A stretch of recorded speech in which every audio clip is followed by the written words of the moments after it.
l'Algérie a pu obtenir la restitution des dépouilles de 24 autres grandes figures de la résistance algérienne du XIXe siècle, dont celle de Mohamed El-Mdjed Ben Abdallah Ben Abdelmalek, plus connu sous le pseudonyme de Boubarla. Une fois rapatriés, ces 24 dépouilles ont été inhumées au carré des martyrs d'El Alia le 5 juillet 2022. Comme vous le savez, l'arrestation de Farman Soumel le 11 juillet 1857 marque l'achèvement de l'occupation militaire de l'Algérie septentrionale, c'est-à-dire du nord. En aucun cas l'occupation totale de l'Algérie, ni la réduction définitive des capacités de résistance du peuple algérien. Pour preuve, on pourra citer la résistance des Bni Snassen du côté de Tlemcen en 1859, celle des Ouled Sidchir en 64, celle d'El Mokrani en 71, celle de l'Amri du côté de Bskra en 76, celle des Ores en 1879, celle commandée par Bouamama en 1881, ou encore celle conduite par le Cheikh Hamoud dans le sud du pays de 1881 à 1920. Quant à l'occupation militaire de l'Algérie dans sa totalité, ce n'est qu'à la fin mars 1934 qu'elle intervient avec la réduction d'El-Ghibat et l'occupation de Tindouf, comme le notait Mouloud Mamri dans la 4e de couverture de Poème kabyle ancien, je cite, « Les derniers noyaux de la résistance n'ont été réduits qu'en 1934 ». C'est en 1830, l'année de l'invasion et du débarquement des forces françaises sur les côtes algériennes, que naquit Farman Soumel au village d'Ouarja, dans la tribu des Athililten près d'Ain el-Hammam, au sein d'une famille de notables et de lettrés religieux issus de la lignée d'Ahmed Oumzian. À la Zawiya d'Ouarja, un établissement affilié à la Tariqa Rahmaniya, Farman Soumel mémorise le Coran en écoutant son père et ses disciples psalmodier ces versets et suit les enseignements de tous ordres dispensés en son sein. Le père de Farma entre en résistance dès 1843 et sa jeune fille, âgée de 19 ans en 1849, ne tarde pas à prendre exemple sur lui en se ralliant à Si Mohamed El-Hashmi, qui participe depuis 1847 à la résistance que Mohamed Ben Abdallah alias Boumaza conduit dans le Dahra, dans l'Ouarsenis et dans la vallée du Chélif notamment depuis 1845. Mariée vers 1850-51 à un cousin maternel dont elle refuse la noce, Farma s'insurge très vite et quitte d'elle-même le domicile conjugal. Elle retourne un court moment au village natal d'Ouarja, où son frère aîné, Mohamed Tayyib Amin du village, dirige la Zawiya. En février-mars 51, elle part rejoindre un autre de ses frères, nommé Tahar, qui officie à la tête d'une autre Zawiya au village de Soumar, dans la tribu des Athid Soura, sur la route d'Ain el-Hammam à Aqbou. Là, Farma se consacre à la dévotion divine, à la méditation et à la contemplation mystique. Mais le mysticisme de Farma ne procède en aucun cas d'une retraite totale des affaires du monde, de la chose publique notamment. Elle apporte son aide, ses soins et son réconfort aux pauvres. Elle est sollicitée pour le règlement des différends et des litiges entre personnes. Elle encourage la fabrication d'armes par les forgerons de la région, participe à la collecte de poudre et de provisions, entrant dans le cadre de la logistique et des préparatifs de la guerre, et désigne des émissaires qui se portent volontaires pour aller sillonner les villages et alerter les populations sur la menace et les dangers que font peser sur elles les armées d'occupation coloniale. Son rôle dans la formation et le recrutement des imseblen, c'est-à-dire de soldats voués au martyre et au sacrifice, est également important. Tajma'ath de Soumel, autorité politique du village, lui confie même, ainsi qu'à son frère Tahar, la mission de les commander. Enfin, on sait que Farma siège parmi les hommes réunis en conseil de notables ou en assemblée de village, souvent pertinent des points de vue de l'organisation et de la stratégie militaire, ses avis sont écoutés et pris en compte.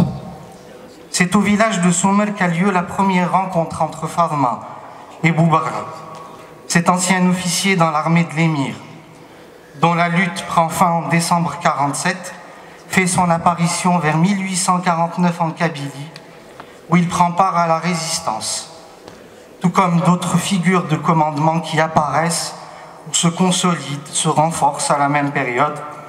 Farman Soumer, le cheikh Sdiq Araf des Athirathen, à la tête d'une zawiya de renom, dont le futur cheikh Haddad recevra d'ailleurs les enseignements, le cheikh Al-Hajj Amr, originaire des Ightoulen et commandeur de la Tariqa Rahmaniya de 43 à 57, ou encore Mohamed Ramadan Nathnaveth, un amousnaou des Athiani et chef de guerre remarqué de 1854 à 57 notamment.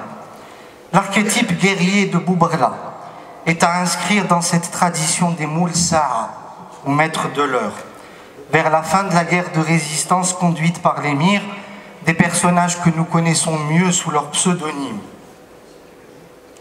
apparaissent à l'ouest du pays. Il s'agit principalement du shérif Bouaoud, l'homme au cheval, qui livre bataille au général d'Arbouville en novembre 1945 et qui poursuit le combat jusqu'en 1948. Également du shérif Boumaza, l'homme à la chèvre, qui mobilise les populations du shérif du Dahra, de l'Ouarsnis et du Titri de 1845 à avril 1947. Et enfin du shérif Boubarla, l'homme à la mule, qui poursuit le combat en Kabylie, aux côtés de Farman Soumer notamment.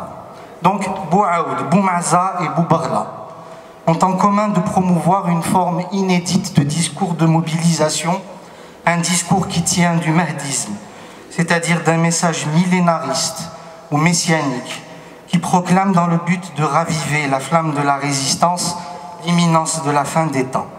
La dissimulation de l'identité de ces personnages historiques derrière des pseudonymes participe donc, tout comme la revendication et la mise en avant de pouvoirs surnaturels, du mystère qui doit entourer un discours de mobilisation dont le développement est étroitement lié au contexte apocalyptique des années 1840, à la guerre totale et à la politique de la terre brûlée, mise en œuvre par des généraux comme Bugeaud, Pélissier, Saint-Arnaud, Cavaignac, Canrobert, etc.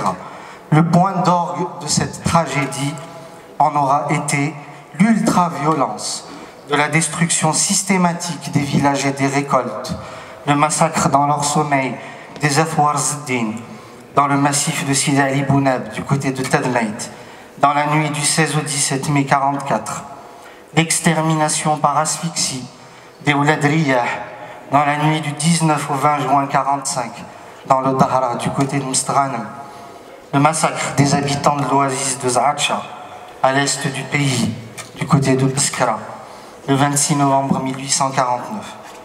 Lors de la bataille qu'il livre le 19 juin 1852 aux troupes du général Beauprêtre, Boubarla est atteint d'une blessure à la tête à laquelle il survit miraculeusement. Des faits troublants viennent donc parfois alimenter cette croyance dans des hommes à l'épreuve des balles et de l'adversité, à l'image de Boubarla. L'association de Farman Soumer et de Boubarla, pour un seul et même dessein de guerre patriotique, ne tarde pas à produire ses éclats. En juin 1854, le maréchal Jacques-Louis Randon, gouverneur général de l'Algérie depuis décembre 1951, installe son campement et poste de commandement à Tadmait, riche plaine en aval de l'Oued Sebaou. Il charge le capitaine Charles-Joseph François Wolf, chef du bureau arabe d'Alger, de pourchasser Boubarla dans le Durdura. En juillet 1954, dissimulé dans les reliefs et les ravins des environs de Tazrout près d'Ain el-Hammam, Fadma et ses combattants prennent par surprise quelques 8000 soldats français, commandés par des généraux. Le capitaine Wolf est contraint de sonner la retraite. Boubarla lance sa cavalerie à leur poursuite. La colonne française est terrassée par une armée de partisans déterminés. Plusieurs centaines de soldats français sont tués ou blessés. Farman Soumer n'a que 24 ans lorsqu'elle remporte cette bataille. Après cette victoire mémorable, de nombreux combattants viennent gonfler les rangs de la résistance, mais le gouverneur général Randon ordonne à plusieurs généraux français de détruire les villages en lutte, d'incendier vergers, figuiers et oliviers. Boubarla est tué quelques mois plus tard, le 26 décembre 1854. Fadman Soumer poursuit le combat et doit faire face, en 1857, à 35 000 soldats français, commandés par les généraux MacMahon, Youssouf, Renaud et Messia notamment.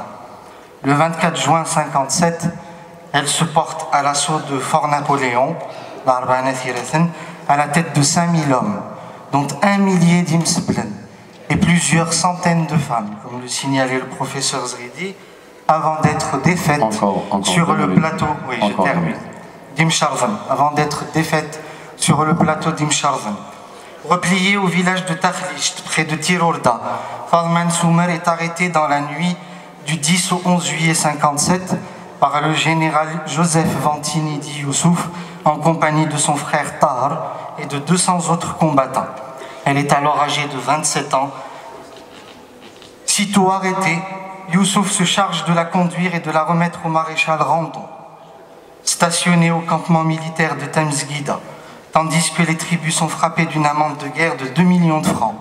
Fadman Soumer est d'abord emprisonné dans un camp militaire aux Isères, avant d'être transférée et internée à Tablat, où elle décède 6 années plus tard, en 1863, à l'âge de 33 ans seulement. Son frère Tahar meurt lui aussi en détention en 1861. La tombe de Fadman Soumer devient très vite un lieu de pèlerinage, où de nombreux visiteurs viennent honorer la mémoire de l'héroïne nationale, dont plusieurs poèmes alimentent et entretiennent le souvenir. Par exemple, أملاها فاطمة سومر لا بومزور ذا الحنين اسمي سينو ذا العراش ثراث غافور ثلين أتسان سيدي سليمان روم أي زرين ذا الحمالية. La trajectoire historique de Fadman Soumer symbolise toute la contribution de la femme algérienne à la résistance du XIXe siècle. Son parcours historique prouve que la gente féminine pouvait se hisser aux plus hautes responsabilités de commandement. La participation d'autres femmes prenant part au combat l'arme à la main est attestée par des témoignages au demeurant épars. On sait par exemple qu'à Alger, la dénommée Khaira est allée rejoindre son mari sur le front de bataille avant de succomber à ses blessures, une balle dans le dos, le 30 juin 1830. On sait aussi que plusieurs femmes de la Smala de l'émir, qui prenaient soin des blessés et chargeaient les balles de poudre ou de plomb, prenaient parfois part au combat aux côtés des hommes. Des femmes se sont également battues en soldates à Djbel Merrissan, dans les Bibans, à quelques kilomètres au nord de Borj Bouarerij, les 15 et 16 avril 1871. D'autres ont pris part à la bataille d'El Mtarfa, du côté de Timimoun, en mai-juin 1901. Tanmir Senwen, shukran lakoum. Je vous remercie de votre écoute. بارك الله فيك الأخ الدكتور إدير حشي في هذه المحاضرة القيمة وهذه المعلومات التاريخية.